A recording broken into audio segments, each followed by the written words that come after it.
መዳረሻ ነው። ጥቂት ሰዓታት ብቻ ለቀሩት በጉጉት በእልፍ አላፍ የሙዚቃ አድናቂዎች፣ አርቲስቶች፣ ጋዜጠኞች፣ ሙዚቀኞች ሲጠበቅ ለነበረው ኢትዮሪካ መዳረሻ ይሆን ዘንድ ቴዲ አፍሮን የተመለከተ መረጃ እናደርሳችኋለን። ብዙዎች ንጉሱ ተመልሷል፣ ሙዚቃ ራሱ ዳግም ከ9 ዓመት በኋላ ተመልሷል ሲሉ በፍቅር የሚወዱት ቴዲን ከሰሞኑ በማያባራ መልኩ አነጋጋሪ ሆኗል።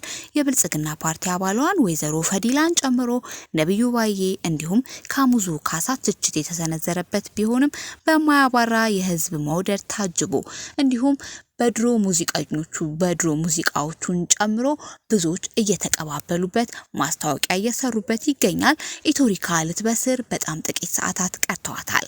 ታዋቂ ድምጻውያን ለቴዲ አፍሮ አጋርነታቸውን እየገለጹም ነው። ቴዲ አፍሮ አልበምም ሆነ ነጠላ ዜማ በለቀቀ ጊዜ ሁሉ የሆነ መነሻሸጥ ውስጥ፣ የሆነ መጽናናት ውስጥ፣ የሆነ ፍካት ውስጥ ይከተናል። ቴዲ ሁሌም ለምንሰጠው ፍቅርና ክብር የሚመጥን ኢትዮጵያዊ ነው። ነገ የሚለቀውን ኢትዮሪካ አልበሙን በጉጉት የምንጠብቀው ሙዚቃ ለመስማት ብቻ አይደለም፣ ለመጽናናት፣ ለመነሸጥ፣ ድባባችንን ለማፍካት ነው ይላሉ ወዳጆቹ።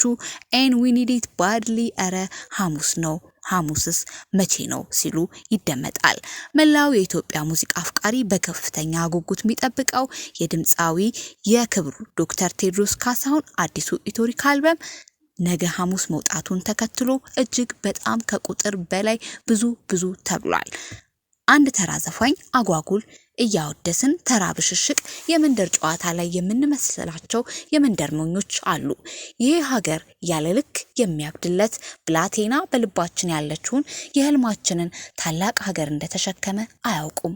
ጓጉተን ስንጠብቅም ሆነ ደማችን ያለ ልክ ሲሞቅ ካያችሁ ጉዳዩ በጥበብ ስለሰቡ ግለሰብ ግጥሞችን ስላስደናቂ የዜማ ምቱ አይደለም። ብዙዎች ህልምና ቁጭታችን፣ ስብራትና ወለምታችን ደህና ውጌሻ እንዳገኘ ሁሉ ተንፈስ የምንልበት ለዘመናት የታመነና ያልተናወጠ የተስፋ ቦታችን መልክ ኢትዮጵያችን ነው ሲሉ ይደመጣል አድናቂዎቹ። በአንድ ወቅት ይህን መልካችንን ጎዳና ተዳዳሪውን ፊት በር ቤተ መንግስት በር ላይ ገጭቶ አመለጠ ብለው ከሰሱት። ያኔ ፌስቡክም ሆነ ኢንስታግራም አልነበሩም። ሀገሬው ጋዜጣ የሚያነብበት፣ መጽሔት ፋሽን የነበረበት የቅርብ ሩቅ ዘመን ቲቪና ሬዲዮ አድሞበት የፍቅር ዘፈኑን እንኳን ደፍሮ የሚያሰማ አንድ ሚዲያ አልነበረም። እንዲያም ሆኖ 30 መጽሔት ከታተመ ከ30ውም የፊት ገጽ ላይ ቴዲ አለ። ለአመታት ሳይቋረጥ የተነሳ ስም። ቴዲ ከታሰረ በኋላ ልደታ ከፍተኛ ፍርድ ቤት ቀረበ።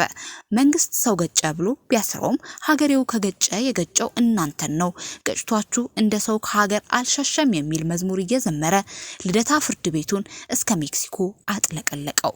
ከእስር ቤት ቴዲን ጭና የመጣች መኪና ልደታ ፍርድ ቤት ደርሳ ከመኪናው ሲወርድ አፈራይን ካኝ የሚሉ የሸገር ቆነጃጅቶች ጉንዳን እንደነከሰው ውሻ ከመሬት ተንደባለሉ።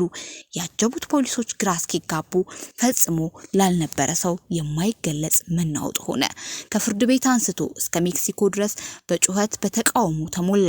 ነገር ግን እንዲህ ይሆናል ብሎ ያልጠበቀው መንግስት ወታደሮቹን ሰብስቦ በቆመጥ እስኪበትነው ድረስ ከተማው ተተራመሰ። ቴዲ በእስር ላይ ያለ ዘመናዊ ሽሬው ጥላሁን ገሰሰ አረፈ። ሀገር ጥላሁንን ለመቅበር የስላሴን ቤተክርስቲያን ግጥም አድርጎ እየተላቀሰ ነው። የሀገሬው ጉምቱ ሁሉ በዛ ተሰብስቦ ሳለ አንዲት ወጣት ቴዲን አብስቶ የሚመስል ወጣት አይታ ቴዲዬ ብላ የጮኸች ተጠመጠመችበት። እሷን ተከትሎ በቤተክርስቲያኑ የነበረው ሰው ሁሉ አቅሉን አጥቷበደ። በቤተክርስቲያኑ ውስጥና ዙሪያ ለቀብር የመጣው ሰው ሁሉ ቴዲ ያለ አደበላለቀው። ቤተክርስቲያን ውስጥ ለዛውም በቀብር በሐዘን ላይ አቅል የሚያሳጣ የሰው ፍቅር በነበረ ጩኸት የተደናገጡ የቤተ መንግስት ወታደሮች ሰውን መበተን ጀመሩ። ኢትዮ ቻናል የተሰኘ በወቅቱ ይታተም የነበረ ጋዜጣ በቀብሩ ላይ የተገኘውን ቁርጥ ቴዲ አፍሮን የሚመስለውን ወጣት አፈላልጎ አስገራሚ ዘገባ ሰርቶለት ነበር። ሀበሻ ኩሩ ፍጡር ነው። ዝነኛም ሆነ አብስቶ የሚወደውን ታዋቂ ቢያይ እንደ ነጮች በደስታ አቅሉን አይስትም። ነገር በመጠን የሚከውን ማንም ሞቅ ማይለው ግራ አጋቢ ህዝብ ነው። ይሄ ግን ብላቴናው ላይ አይሰራም። ልጁ በሰው ሰርግም ቢገኝ ሙሽራ ነው። በሐዘን ቤት ቢገኝ ሰው ያለበትን ረስቶ ቀልቡን ያጣለታል። ከዚህ በመቸገሩ የተነሳ ለቅሶ አርፍዶ እስከ መድረስ ይገደዳል። በአንድ ወቅት በመወደዱ ብዛት መጠን የተገረምሹ የሸገሯ መዓዛ እንዲህ ስትል ጠየቀችው።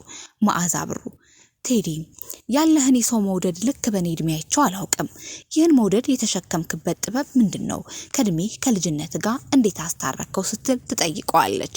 ቴዲ አፍሮ በምላሹ ማዕዚ የተሰጠኝ የሰው መውደድ ከቦታ ቦታ መንቀሳቀስ እስኪ ከብደኝ ድረስ ነው። ሰው የሚሰጠኝ ፍቅር እጅግ በጣም ልዩ ነው። በአንድ ወቅት ኮንሰርት ለማቅረብ ወደ አዲስ አበባ ስታዲየም ስገባ ሰማይና ምድሩ ተደበላለቀ። የነበረውን የህዝብ ስሜት ይሄ ነው ብዬ የምገልጽልሽ አይደለም።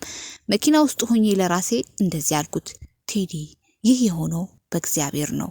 አንተ በዚህ ውስጥ ምንም ማድረግ ማትችል ያፈር ስሪት ነህ እያልኩ ራሴን አረጋግቼ ወደ መድረክ ወጣው። በየቦታው የሚገጥመኝን የሰው ፍቅር ባየው ቁጥር የሰጠኝን ባለቤቱን እግዚአብሔርን በማሰብ ለራሴ ትንሽ መሆኔን እነግረዋለሁ በማለት ነበር የመለሰላት። ይህን ብላቴና ራሱን በደንብ አድርጎ የሚገልጸው የራሱ ግጥም አለ። 100 ብር ላይ ይዞ ጋሻና ጦር ከበድ ያለ ሰው ነው ቀለል አድርጎ የሚኖር ህዝብ አክብዶት እሱም መሸከም ላልከበደው ፍቅር ልኬትና ስፍር ማውጣት የሚያወራቸው ልበውሮች እድለኛ ከሆኑ ነገ 8 ሰዓት ዛሬ 8 ሰዓት ላይ ይበራላችሁ ይሆናል። ኢቶሪካ። በሌላ በኩል ለድምፃዊ ቴዎድሮስ ካሳሁን ቴዲ አፍሮ መልካም ምኞታችንን እየተመኘን ይላል የዚህ ጽሑፍ ባለቤት በድርጅታችን ሰዋሰው